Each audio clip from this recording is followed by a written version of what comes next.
അങ്ങനെ പോലീസിനെ വീണ്ടും വട്ടം കറക്കിയിരിക്കുന്നു ബോംബ് ഭീഷണി. മുഖ്യമന്ത്രിയുടെ ഔദ്യോഗിക വസതിയായ ക്ലിഫ് ഹൗസിനാണ് ബോംബ് ഭീഷണി ആദ്യം പുറത്തു വന്നത്. തമ്പാനൂർ സ്റ്റേഷനിലേക്കാണ് ബോംബ് ഭീഷണി സന്ദേശം അയച്ചത്. ഇമെയിലിലൂടെയാണ് ഈ സന്ദേശം എത്തിയത്. ഇതിൽ ചൂണ്ടിക്കാണിക്കുന്ന വിഷയം അനുസരിച്ച് തമിഴ്നാട് രാഷ്ട്രീയം പറഞ്ഞുകൊണ്ടുള്ള ഒരു ഭീഷണിയായി തന്നെയാണ് ഇതിനെ നോക്കിക്കാണേണ്ടതെന്നാണ് പോലീസും വ്യക്തമാക്കുന്നത്. ആദ്യം ക്ലിഫ് ഹൗസിലും പിന്നീട് 37 മിനിറ്റ് കഴിയുമ്പോൾ രാജ്ഭവനിലും ബോംബ് പൊട്ടുമെന്നായിരുന്നു രാവിലെ 9 മണിക്ക് തമ്പാനൂർ പോലീസിൽ ലഭിച്ച ഇമെയിൽ സന്ദേശത്തിൽ പറഞ്ഞത്. തമ്പാനൂർ പോലീസ് ബോംബ് സ്ക്വാഡിനെ ഉടനടി തന്നെ വിവരമറിയിച്ചു. ക്ലിഫ് ഹൗസിൽ ഇതിന്റെ ഭാഗമായിട്ടുള്ള പരിശോധനയും വളരെ വേഗത്തിൽ നടത്തി. ഇപ്പോഴും അതുമായി ബന്ധപ്പെട്ട തുടർ പരിശോധനകൾ നടക്കുകയാണ്. ഉന്നത പോലീസ് ഉദ്യോഗസ്ഥരടക്കം സംഭവമറിഞ്ഞ് സ്ഥലത്തെത്തിയിട്ടുണ്ട്. നിസ്സാരമായി കാണേണ്ട, തള്ളിക്കളയേണ്ട ഒരു വിഷയമല്ല ഇതെന്നാണ് പോലീസും കരുതുന്നത്. കാരണം ഈ അടുത്തായി സംസ്ഥാനത്ത് പലയിടങ്ങളിലുമായി ഇത്തരത്തിലുള്ള ബോംബ് ഭീഷണി അടങ്ങിയ സന്ദേശം എത്തിയിരുന്നു. കളക്ടറേറ്റിലും മറ്റുമൊക്കെയായുള്ള ബോംബ് ഭീഷണി സന്ദേശങ്ങൾ ഇക്കഴിഞ്ഞ കുറച്ച് മാസങ്ങളായി നമ്മെ അലട്ടുന്ന ഒരു വിഷയമാണ്. ഈ അടുത്ത് രണ്ടാമതായിട്ടാണ് ക്ലിഫ് ഹൗസിന് ബോംബ് ഭീഷണിയുടെ സന്ദേശം കിട്ടുന്നത്.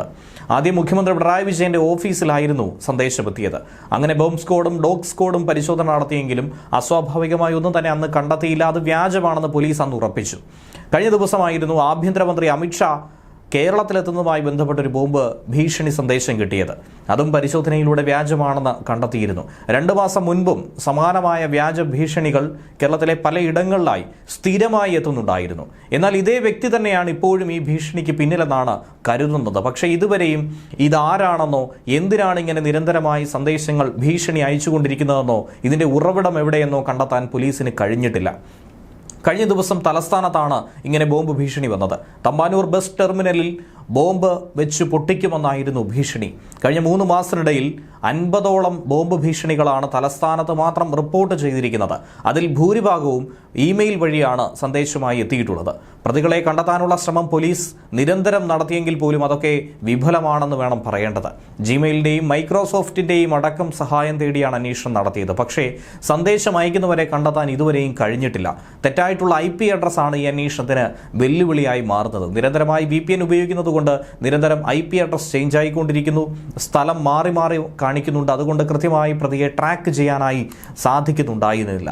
നേരത്തെ എടുത്തു പറയേണ്ട ഒരു വിഷയമെന്ന് പറയുമ്പോൾ ഏതാനും ആഴ്ചകൾക്ക് മുൻപ് ഏപ്രിൽ അവസാനത്തോടുകൂടി പ്രധാനമന്ത്രിയുടെ കേരള സന്ദർശനം അടുത്തിരിക്കുന്ന ഒരു സമയത്ത് സംസ്ഥാനത്ത് ഇങ്ങനെ ഒരു ബോംബ് ഭീഷണി ഉയർന്നിരുന്നു.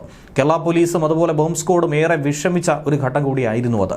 മുഖ്യമന്ത്രിയുടെ ഓഫീസും രാജ്ഭവനും നെടുമ്പാശ്ശേരി വിമാനത്താവളവും അടക്കം പ്രധാനപ്പെട്ട 5 ഇടങ്ങളിൽ ബോംബ് വെച്ച് പൊട്ടിക്കുമെന്നായിരുന്നു ഭീഷണി. ഇമെയിലിലൂടെയായിരുന്നു ഈ ഭീഷണി കത്തും കിട്ടിയത്. അതിന് 3 ആഴ്ചകൾക്ക് മുൻപായി സംസ്ഥാനത്തെ പലയിടത്തും പല രീതിയിലുള്ള വ്യാജ ബോംബ് ഭീഷണികളും കിട്ടിയിരുന്നു. അതിന്റെ തുടർച്ചയെന്നോണം തന്നെയായിരുന്നു മുഖ്യമന്ത്രിയുടെ ഓഫീസിനും വീടിനുമടക്കം ബോംബ് ഭീഷണി ഉണ്ടായത്. തിരുവനന്തപുരത്ത് സെക്രട്ടേറിയറ്റിൽ മുഖ്യമന്ത്രിയുടെ ഓഫീസ്, മുഖ്യമന്ത്രിയുടെ ഔദ്യോഗിക വസതിയായ ക്ലിഫ് ഹൗസ്, ഗവർണറുടെ ഔദ്യോഗിക വസതിയായ രാജ്ഭവൻ, ട്രാൻസ്പോർട്ട് കമ്മീഷണറുടെ ഓഫീസ് എന്നിവിടങ്ങളിലേക്കാണ് ഈ ഭീഷണി എത്തിയത്. സെക്രട്ടേറിയറ്റിലും ക്ലിഫ് ഹൗസിലും ട്രാൻസ്പോർട്ട് കമ്മീഷണറുടെ ഓഫീസിലും ഒക്കെ പരിശോധന നടത്തി. അതിനിടയിൽ തന്നെ 12 മണിയോടെ കൊച്ചിയിലെ നെടുമ്പാശ്ശേരി വിമാനത്താവളത്തിലും ഇതുപോലെ തന്നെ ഭീഷണി സന്ദേശമെത്തി. തിരുവനന്തപുരം വിമാനത്താവളത്തിൽ 27 ഏപ്രിൽ വൈകുന്നേരം വന്ന ഭീഷണി സന്ദേശമാണ് ഏറ്റവും ഒടുവിലായി പിന്നീട് അക്കൂട്ടത്തിൽ പറയേണ്ടത്. അങ്ങനെ 5 ഇടത്തായി ഭീഷണി. അതോടെ ഭീഷണികൾക്ക് അന്ത്യമായി എന്ന പോലീസ് കരുതിയിരിക്കുന്നതിനിടയിലായിരുന്നു 28-ാം തീയതി തൊട്ടടുത്ത ദിവസം രാവിലെ 11 മണിയോടെ പിന്നെയും ഭീഷണി വന്നുകൊണ്ടേയിരുന്നത്. തിരുവനന്തപുരം നഗരത്തിലെ 4 സുപ്രധാന കേന്ദ്രങ്ങളിൽ ബോംബ് സ്ഫോടനം ഉണ്ടാകുമെന്നായിരുന്നു അതിൽ പറഞ്ഞത്.